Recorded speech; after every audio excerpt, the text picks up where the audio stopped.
Hey everyone, welcome back to another episode of the Deals for Dentists podcast. I'm your host, Dr. Eric Block. Through these podcast episodes, I'll be interviewing dental professionals and companies and aim to inspire, entertain, and educate you on the best tools and technologies out there. My goal is to help make your practice and career more profitable, efficient, and most importantly, more enjoyable. Today, I'm joined by Steve Messineo, DPT. Steve is currently the business development officer at Satara Systems and a former co-founder of a physical therapy practice. He provides practice owners with professional IT support in a proactive and hassle-free way. As a former practice owner, he is passionate about helping practices improve their productivity, security, and profitability by making sure all their IT systems are well aligned with the growth and goals of their businesses.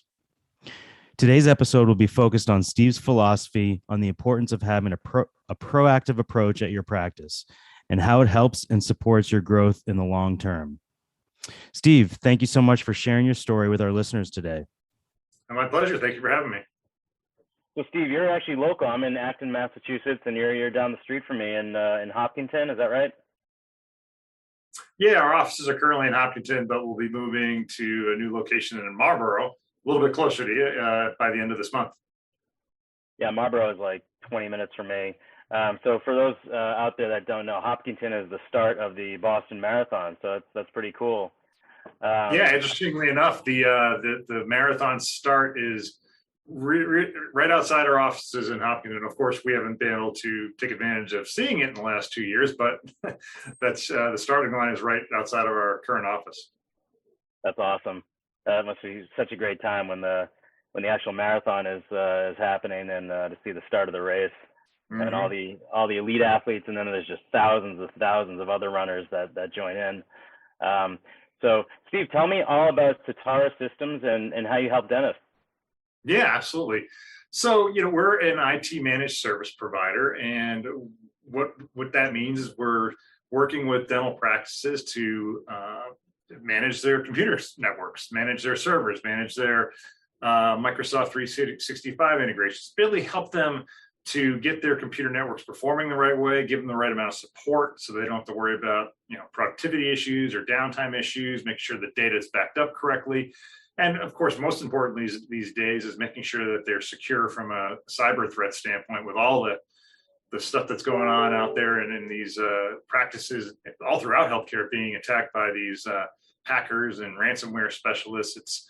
It's something that we want our dental practices to sleep well at night and not have to worry about those things. So we help them manage that, and that's essentially what we do. We're also a Mass Dental Society partner. We partner with them this year to be able to provide these services and get the word out about what we do for dental practices and making sure that their operations go on without a beat, and at least with in relation to IT. Now, do you specifically work with dental offices or other health professions as well? We work with other health professions as well. We have a couple of doctors. We had a physical therapy group. So we're really throughout healthcare. And in addition to that, we also work with other industries in terms of managing their IT as well. But dental is definitely one of our focus points. How did you get hooked up into the dental business with Satara? Because I know that IT was not your original profession, correct? Yeah. So that's a great question. So by trade, I'm a doctor of physical therapy. I'm a licensed physical therapist in Massachusetts. I built my own practice starting in 2002. We had a clinic called All Access Physical Therapy, and I had locations in Shrewsbury, Marlborough, and Sterling. And recently sold the practice in December of 2020. I decided I needed to move on to something new and exciting. And frankly, I built my practice on the premises of understanding how to grow the business and learn from a lot of mentors, learn sales and marketing strategies, business development strategies, all that. So my friend Martin, who owns Satara Systems, he basically approached me. And at the time, I was a client of Satara Systems. So I knew what Martin delivered in terms of the level of service, the quality of the service, and he really gave me a great education like 3 years ago when we switched from our previous managed service provider, who really was dropping the ball on a lot of things. And frankly, Martin saved us in a lot of respects in terms of our IT network and the data that we had in it. So I got a great education on the importance of IT managed services. And then when I was in the process of selling my business, Martin approached me and said, "Hey, would you like to come on board with us and be our business development person and take on this new challenge?" And that's how I got involved. And as far as the dental side of it, we have a couple of dental clients we work with and got to know them and learning about them. And I reached out to the Mass Dental Society as a result, and they were really enthusiastic about what we deliver and in terms of our IT managed services, and they asked us to be a partner. And so we decided to do that, and it's been one of our main focuses ever since, and it's been great. We've had a lot of great conversation with dental practices and look forward to continuing to do so with more. Just curious, what made you switch? You said the previous company dropped the ball. Was it lack of security, backup? What made you switch to Certara from the initial IT company? Yeah, it was a lot of it. A lot of it had to be one reason was around the security risk. And in fact, we were, if we had gotten, we could have been in a HIPAA violation is what I'm getting at. We could have had multiple HIPAA violations the way our IT network was being managed. And that was a big concern for us. But additionally, there was a lot of support issues we were having. We were having staff complaining about, seeing computer issues and not getting the response they needed to in a timely manner to be able to do their notes and stay on top of things, with respect to their productivity. And that got frustrating after a while. And then finally, Martin and I had been friends for years before, and finally I brought him in and said, "Hey, take a look at what's going on." And he really, enlightened us on the everything we were missing, in addition to what we already knew was bad. So that was the main reason. And now working with dental offices and other health professions, do you see a difference between cloud and like in-house servers? Currently we have Dentrix, which is a server-based. We're actually switching to CareStack, which is a cloud-based practice management software. Are you seeing any differences between server-based and cloud-based as far as security and data or anything like that? I think ultimately it comes down to, we don't see a difference in the security because of the layers of security we put in, regardless of their cloud server or if they're a local server. The benefit of going to the cloud for dental practices and some of these, programs like Dentrix that you talked about, is that you remove all your data off premise. And if you have the right backup systems in place, you'll have no problems getting access to your data, and you'll be really that much reduced risk for ransomware attacks and that type of thing. So we, in addition to knowing about products like Dentrix and CareStack, and we actually had talked to a company called Curve, who was another cloud-based program.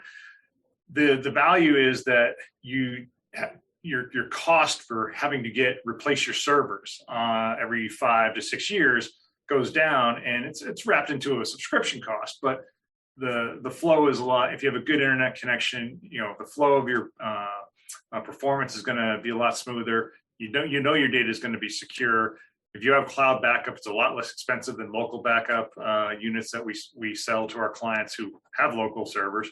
And so there's some expense reduction that comes into play. Now, the challenge is, for each practice is determining which dental software, program management software program they're going to utilize, because that usually dictates whether they need to be on a local server or a cloud server. And we're certainly a group that would like to see more dental practices go to the cloud. But I think there is, from what we've seen, there is an attitude that's very common among physical therapists as well as, if it ain't broke, don't fix it. And I like to stay with what they're comfortable with.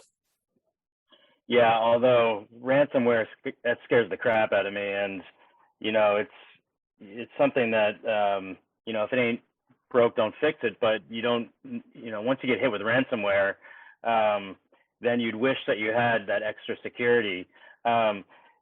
So can you tell me all about ransomware? How does it get into the office? Is it usually like opening a suspicious email, or what are the? Yeah. Take me through all about ransomware. Yeah, that's exactly it. So ransomware, and you hit the nail on the head with how ransomware happens.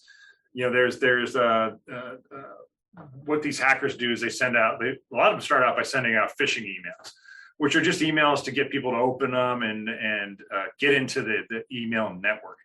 Whether that places a virus or puts a worm in or puts something that gives them a signal that, hey, we're in. Okay, and that's the biggest challenge is making sure that the email setup that you have is secure across all users, because if it's secure, if suspicious emails are being quarantined, if you have the right antivirus software in place, and if you have other layers that there are new tools out there that you can actually implement on your email systems that essentially eliminate those phishing and ransomware emails, so you don't even ever see them, so your staff doesn't ever see them, and again reduces your risk for creating a ransomware attack.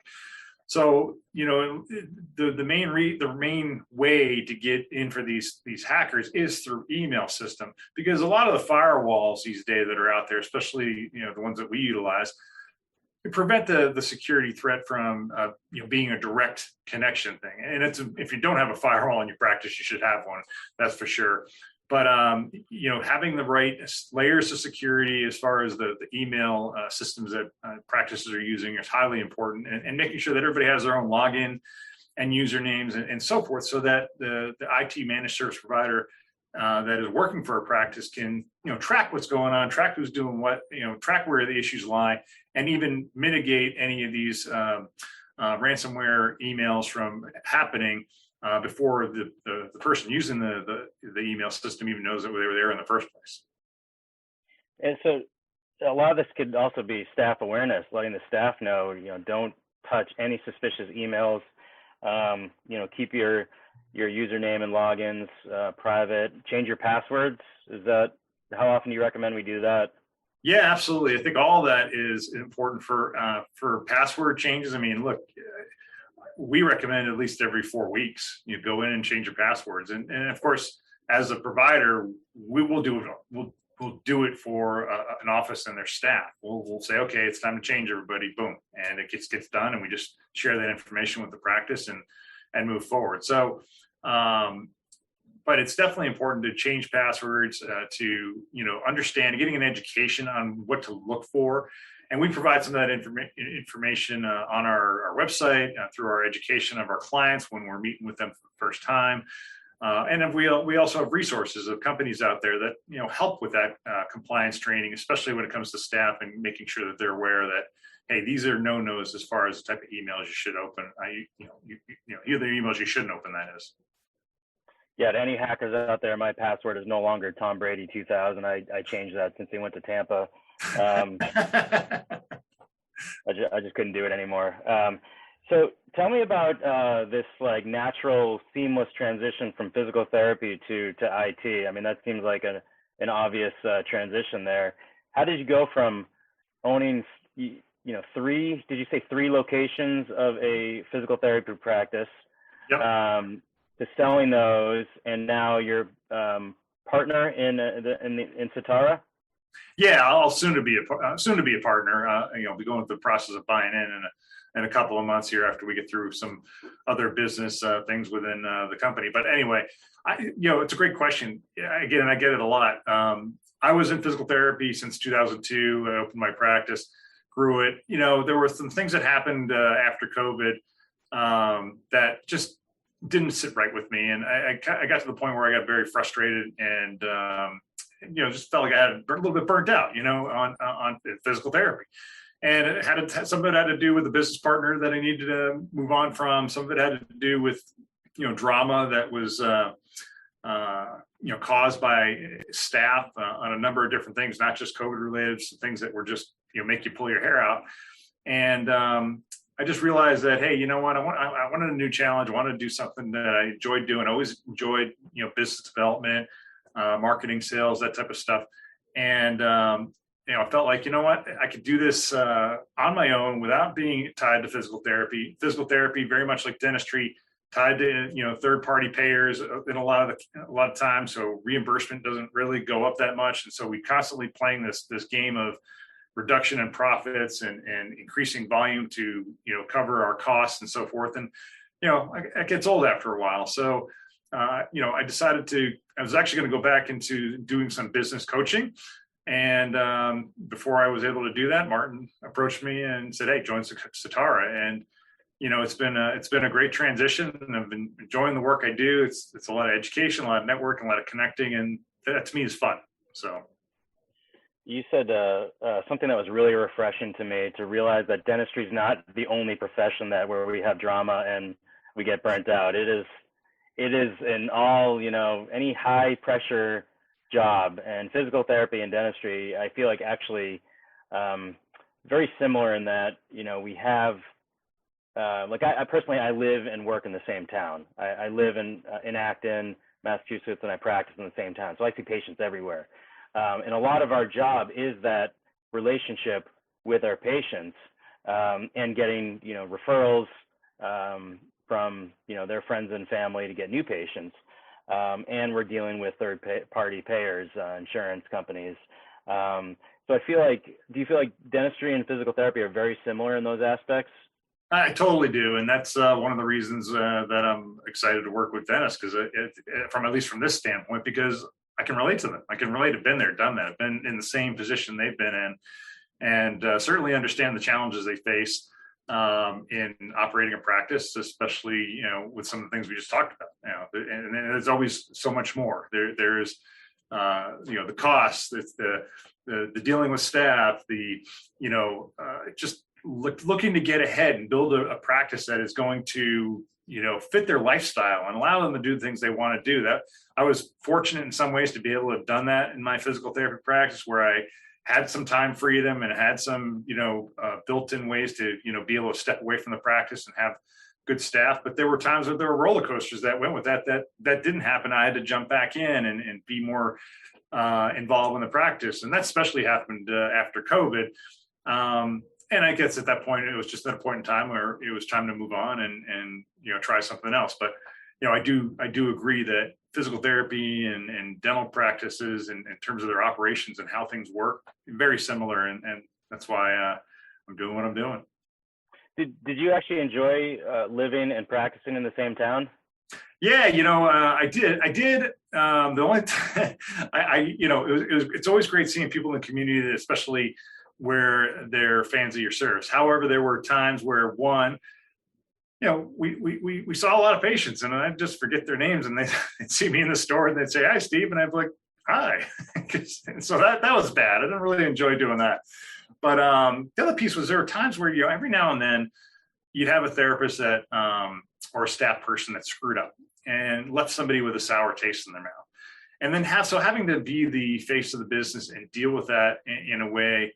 I didn't mind dealing with it, but I didn't like dealing with it because I didn't want to see anybody in my community be upset with us, and so that was a bit of a downer at times. But fortunately, things always work themselves out, and our reputation while I owned the practice was always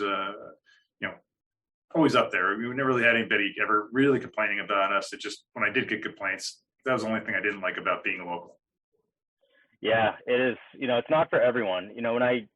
When I first partnered and became a practice owner here in Acton, I actually regretted my decision. I didn't want to leave my house. I would see patients in the grocery store, at the restaurants, my kids' school, and then I just made some major changes personally with myself, and I just stopped caring about all that stuff.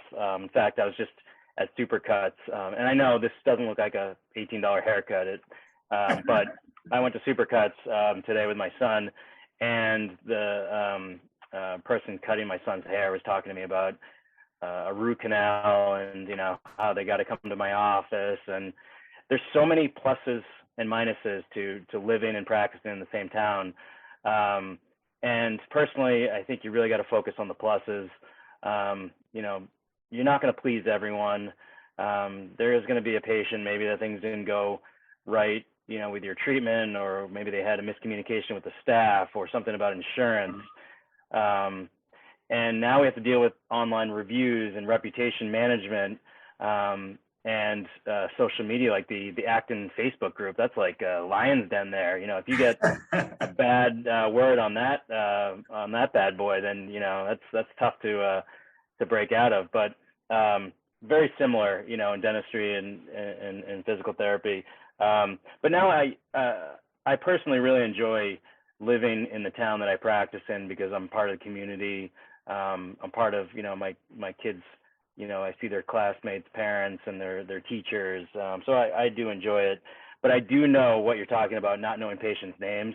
I'm bad with names to begin with, but then, you know, you go out to a restaurant and you see that patient, you can't remember their name, and I'm nothing without a chart or a schedule in front of me. So I'll just be like, hey, good to see you, you know. Yep. You know how it is. Oh, yeah. Yeah, I think ultimately there were definitely far more pluses than negatives, and that's why I totally relate to you, by the way, in terms of the Facebook page.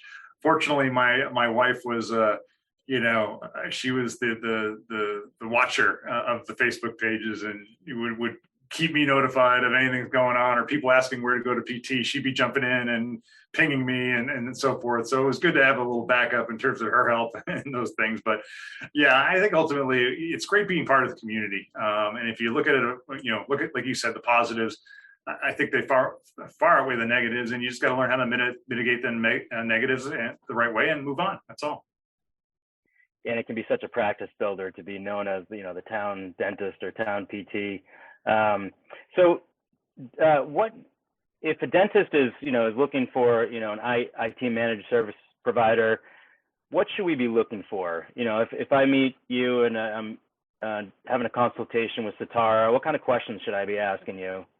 Yeah. So it's more or less, I don't even think you should have to ask me questions. I like to do the question asking. And for us, the approach is very simple.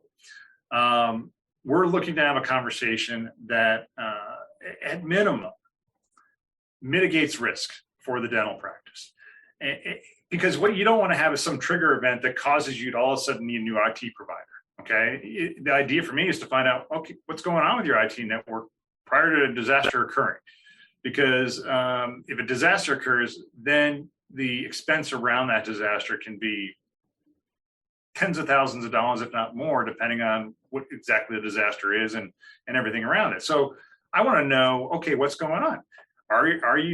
Is your network being managed? Who's managing here? What are the computers like? How old are they? Tell me about your server. Tell me about how your staff utilizes computers. Tell me about how they feel about the support they get. I get into those questions because it allows me to then go back and say, hey, you know what? You sound like you're in good hands. Great. Stay with what you're doing. If you ever need any assistance, give us a call.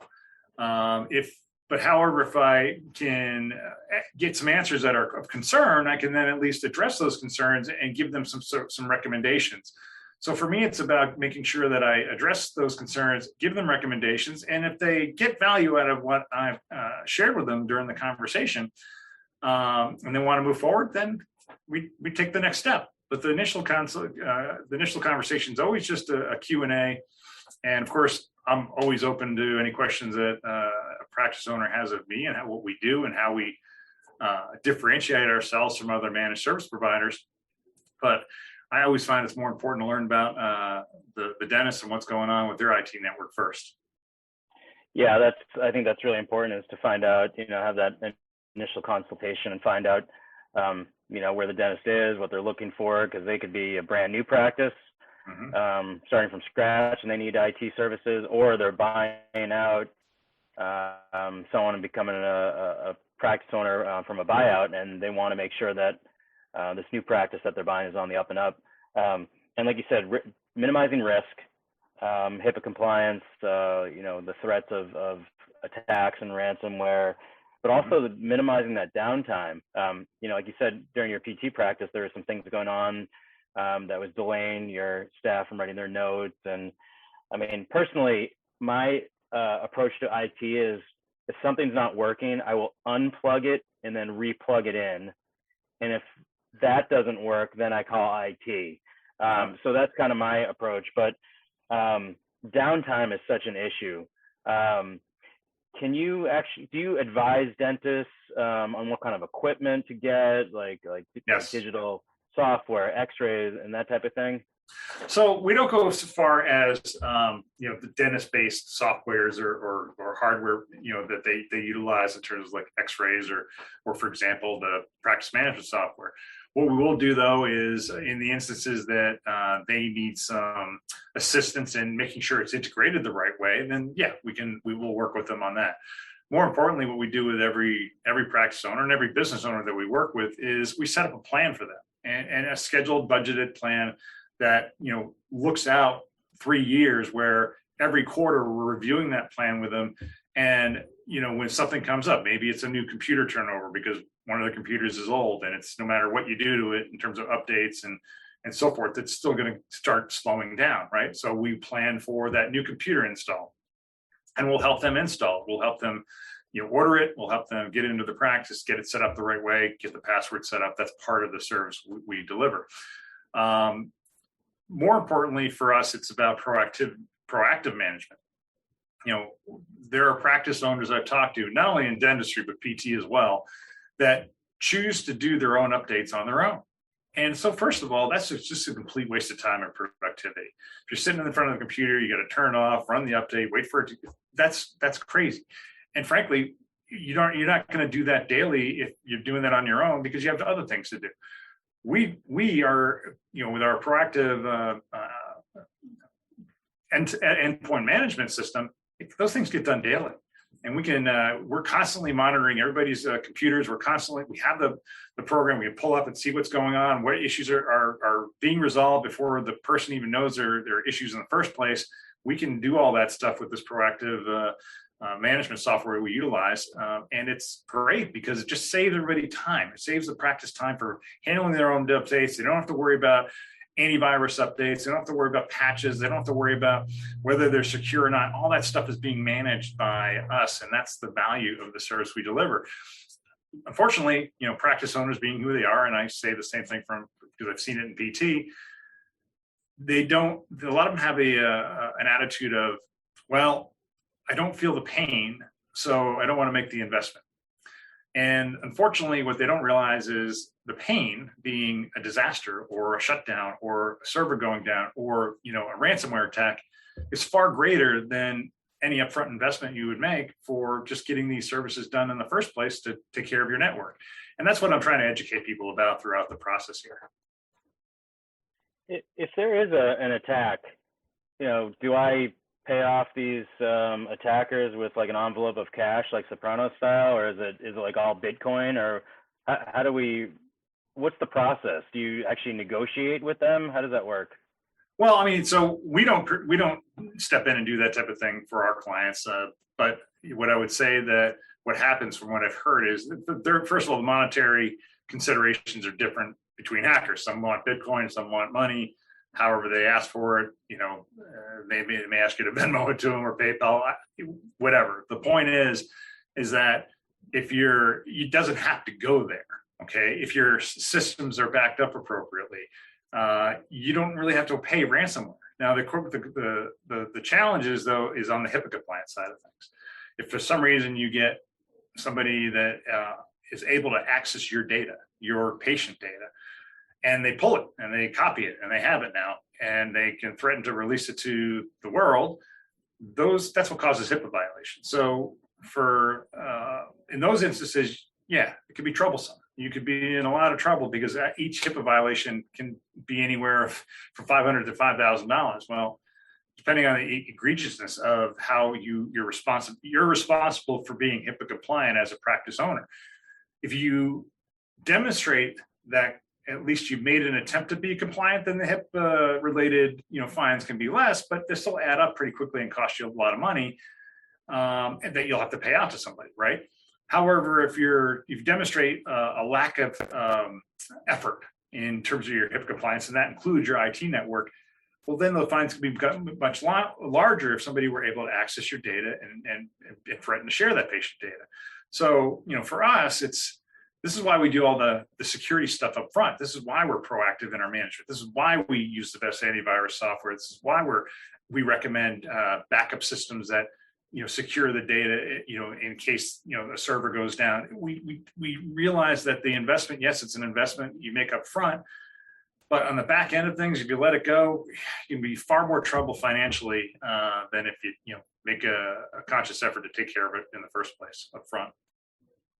Yeah, I mean, a breach could be catastrophic. Not only the fines that you're paying, but it's just a bad look. I mean, patients will leave the practice because of it. Yeah, absolutely. I mean, just the reputation of self. And you look, I'll share a story with you. That happened in my practice in PT. We had a staff member, a senior staff member in PT, for whatever reason, thought something that was written on a patient's chart in their medical history that was funny to her.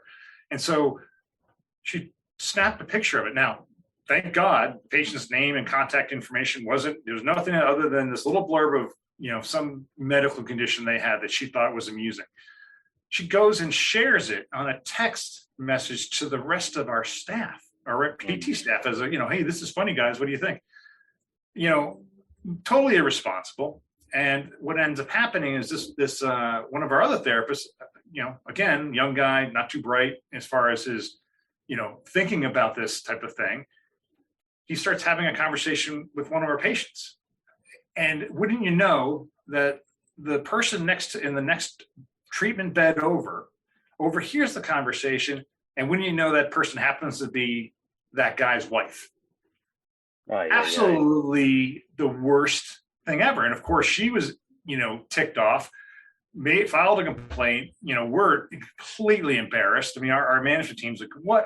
So, of course, we terminated the two employees immediately, but it's still, we had to deal with them filing a complaint to the Board of Health. They filed a complaint to the Mass Board of Licensure, and they dropped a lawsuit on us. And we did everything we needed to do right to mitigate this circumstance. Even though it wasn't a HIPAA violation, it cost us a lot of money and time to resolve it. So imagine if you actually have patient information, protected health information tagged to that, it would have been a total disaster. And that's the type of thing I want to protect practice owners from dealing with, because it's not necessary. And all the stress that you went through dealing with that. Oh my God. How do you think I got these gray hairs, Eric? Yeah, I hear you. So I wanted to just mention, I really like the fact that you said that, that plan, you have that plan with the dentist. You set up quarterly reviews, because, what we have reviews and quarterly meetings with our marketing team or our staff. Why not with the IT services department to check in and have a plan? So I think that's a really great idea. So before we wrap things up, just wanted to see if you had any advice to share with any young dentists out there or any entrepreneurs out there. Any advice for them? Yeah, absolutely. I am a couple of things. First, if you're going into practice for yourself or you're already in practice, my recommendation is, go big. Go try to be the best you can, but also with the idea in mind that you want to create a practice that supports your lifestyle, that gives you the opportunity to enjoy life the way you want to live it, and be part of family and do all of the things that are important to you outside of work. Your business should support that. And if you feel like you're getting to the point where your business is, consuming you and taking away from that, then, the next step of advice is get help. Talk to mentors, talk to coaches. There are plenty of good ones out there, whether it's a business coach or a mental health coach. I've hired both. And, I can't tell you the value of working with people who have been there, done that, have experience, and can guide you in a way that's going to help you grow your business and keep you sane throughout the process, right? If you are going to utilize any service providers in your business, hold them accountable. Make sure you are checking in on them, making sure you're getting a return on your investment, and you see the value of the service that those people you're hiring are offering in terms of the growth of your business. Also, don't sweat the small stuff. I did that for years and years, and it wasn't until I started working with, my own little life coach that, I kind of let that stuff go, because it can eat at you and it can make your life in and out of work, unhappy.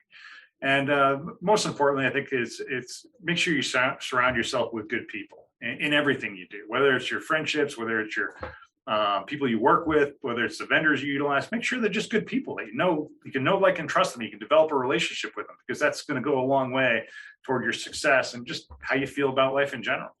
I think those are kind of the biggest keys. And then, of course, always find time to give yourself time. Find ways to, and you know this, Eric. This is what you're teaching and helping a dentist with, and I think it's awesome. Find ways to release that stress. Do things that make you have fun in life. With, for me, I do some meditation. I enjoy sitting reading poolside in the summertime. I'll find videos or TV shows that make me laugh, and or being around friends. Those are the things that allow me to distress and have fun in life. You got to be able to do the same. And if you don't know how to do that, then they should be talking to you as well in that regard too, Eric. Awesome, Steve. Those are gems. I mean, it just shows you that, physical therapy, dentistry, any business that you're a part of, a high stress job, in the health professions like we are, you really got to take care of yourself and do it, earlier in the career, the better, because it's a long career and you want to enjoy it, and you don't want to get burned out. So Steve, that was such a great interview. Thank you so much for your time. Again, my pleasure. Steve Messineo, Business Development Officer with Satara Systems. Steve, let's be in touch. Yeah, Eric, thank you so much for having me. I'm glad I could be of service to you and your prospects, clients, whoever you're sending us out to. I wish you all the best. And thank you for having me today. This has been great.